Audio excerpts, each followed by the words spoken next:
RC Airplane Noob here, and today I'm going to be reviewing the Parkzone T-28. This is a great entry-level model. I'd recommend either the Firebird Stratos or the Champ to start out with, depending on how much space you have to fly. But Parkzone T-28 is really taught me how to use ailerons. This is my go-to plane. I beat it up a lot. Down here somewhere I got a few dead fuse and wing sets for this guy, and takes a real beating. It pretty much can fly no matter what you do to it, short of breaking the prop and prop shaft. This is a great plane, in contrary to the Spitfire, which frankly is pretty awful. The tricycle landing gear are really good for beginners because you can't nose over, and you can land it pretty awkwardly, and still you won't flip over. That's what's really nice about it. The parts on it are also some of the cheapest for the micro line, which makes it even more worthwhile for a beginner because crashes aren't as expensive as they could be. And also with the micros, when you do hit the ground, they just bounce. Especially with this rubber spinner that they come with, it absorbs a bunch of the shock instead of putting it right into the motor, which is pretty bad. I don't know if you can tell, but I have a few modifications to mine. One, I'll show you real quick. It's actually in the box. Now, one of the things I absolutely hated about this model when I got it was the fact that when you wanted to store your model, you had to take the wheels off. And I hate flying without wheels. I love taking off from the street, and as you can see, my T-28 fits in there with the wheels on it. What I did, here I'll just take out the foam insert. You can see there are 3 holes that aren't supposed to be there. One being right here, and that's for the front landing gear. The second one being right here, which is just basically enlarging that one hole, and the third one over here. You just basically line up, you just set your plane down and just cut out through the foam where your wheels sit. And it works. It puts no strain on the model.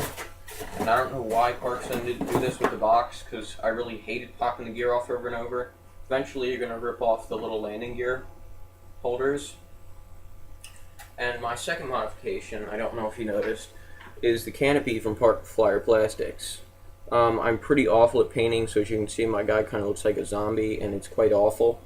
But it gives it a lot more scale detail, in contrary to just the gray with the black like window line things, which looks alright, but I think this gives it a lot more of a scale appearance to have a real bubble canopy. And it's see-through. As you can see, there's some detail in it. So you can see the dash panel here. Not really, but there's buttons in there and everything you gotta paint. It's kind of a pain. You gotta be careful and cut out around here. And let's see, where was it? Oh, on this side I actually cut out too much, and I used some Tester's clear window maker and put it on there, and it just filled in the cracks and looks pretty good. And I just simply masked this off around here to give it that nice kind of flow that goes with the black nose piece right there. And this is, you know, an awesome model. As I kind of ripped the Spitfire apart a little bit, but it was for good reason. This plane I have absolutely nothing to say bad about. I can't really think of anything. It's got plenty of power. The roll rates are good.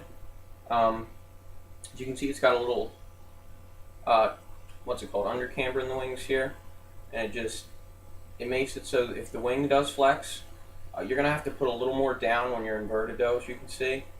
But this plane goes nice inverted. I really like this plane. I give this, I have to say, a 10. I mean, I can't find 10 out of 10. I can't find anything wrong with this plane. Really nothing at all. I mean, I've changed the fuselages out. I think I've went through 3 fuselages, 2 tail sets, 3 wings. My motor's actually held up through all those flights, unlike my Spitfire, which died in 1.5. So that's nice. The motor on this is great. I haven't had a single issue with it. I have busted the prop shaft a few times, and obviously the prop, but other than that, I mean, it's durable. It takes a hit. Real. I mean, I slammed into my house and it didn't do a thing to it. This is a great 4-channel park plane. If you don't have a lot of room and you're above the champ or you're confident enough, you got some sim time to jump right into 4-channel, this is the plane to go. If you got more room, I'd recommend the full-scale Parkzone T-28, the one with, about probably a 4-foot wingspan, 3.5, 4-foot wingspan. That's a great plane. Fly that one all the time. Easy to repair. Haven't really crashed it yet, that bad. But yeah, if you're looking for a 4-channel entry plane, this is the way to go, right here. Parkzone Micro T-28. $99.99, and my hobby shop gives a 10% discount to all AMA members, which basically makes this $90 for me. I don't know if your hobby shop does the same thing, but yeah, I buy most of my planes from my local hobby shop. So that's also the way to go. Find a local hobby shop around you and support it, because one day you're going to break something and want to fly, but you got to order it from China because, yeah, your hobby shop went out of business. So, and I forgot to tell you, you also got to hollow these out a little bit because the plane does stick up a little bit more than it does in stock with the landing gear on. That's completely fine with hollow those out. All right, thank you.